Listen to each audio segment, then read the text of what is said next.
Hey, what's up guys? My name is Ollie and today I want to make the video that I wish I had a few weeks ago when I was booking my flight to Bali, Indonesia.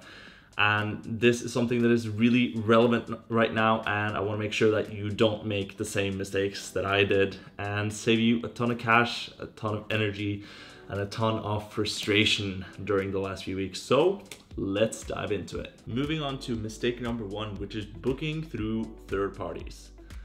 You're gonna save so much time, energy, frustration if you just book directly with the airline company.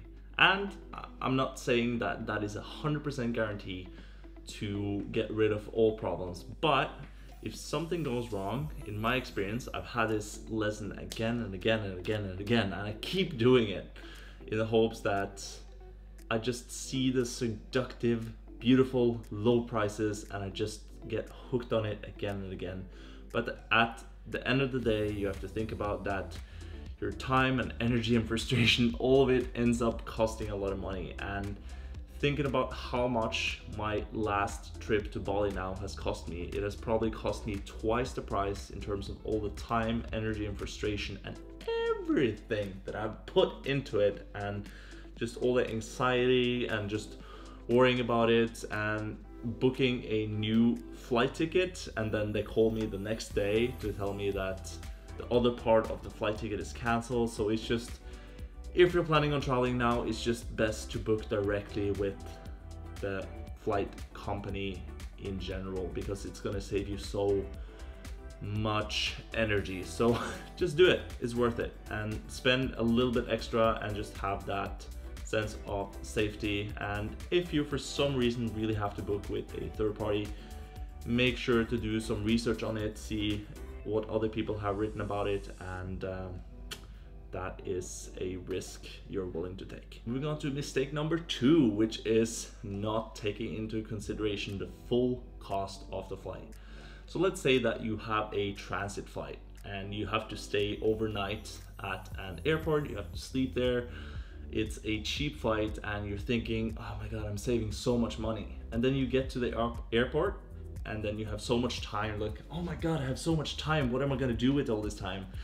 And then you start moving into all the shops, and before you know it, you've spent hundreds of dollars or way more than you anticipated. And this is something that some of the business models of the airlines, they want to get you into the hubs, for example in Dubai or in the Netherlands or different places where there are big hubs of people coming there and they're getting cheap flights and they're just waiting around. And sometimes I'm just shocked at looking what some of the prices are for general items in airports, and they charge that premium because they can. And it's not like you have too many options most of the places, and all the places are expensive. And just because of that, I want to make sure that you really take into consideration what is going to be the full cost, because sometimes you can get a good price but paying a little bit extra to just get straight to your destination and just remove all that temptation. As for mistake number three, it is not considering the full cost when it comes to the airline that you choose. Sometimes you have cheap budget companies like Ryanair, EasyJet, companies like that, and there's always a hidden cost. But one more hidden cost that a lot of people don't talk about is that those airlines are much more likely to actually cancel flights. And if you are going on a much longer flight, and I don't think Ryanair actually has long flights like that, they're normally short haul, but you have other companies that are more budget friendly, but because they're more budget friendly, they're actually more likely to cancel the flights.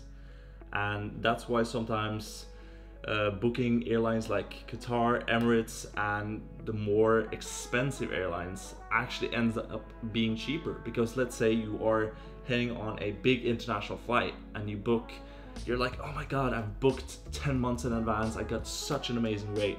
And because that airline didn't get enough interest on that flight, they end up canceling it because it's going to be much cheaper just canceling it and paying it back to the people instead of having that flight because they're not having enough people and making the business go around. And just thinking about that, it's sometimes these flights get canceled like last minute.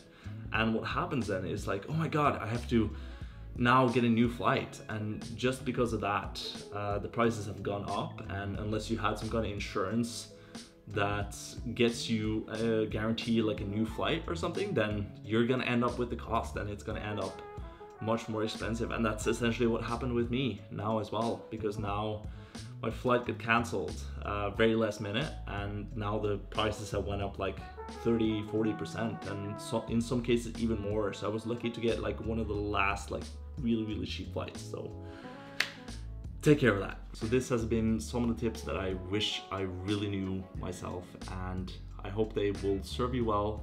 It would have saved me so much money if I would have just learned that from the start, but here we are. It turned into this video, so I hope it really helps you out. And if you have any questions or anything you want to talk about, then comment that down below. And I'm gonna be posting a lot of videos in the months ahead. I'm getting very close to my next big adventure, and you're gonna see a ton of videos coming out. So if you're interested in watching that, then I'd suggest you subscribe, and I'll see you guys next time. Peace out.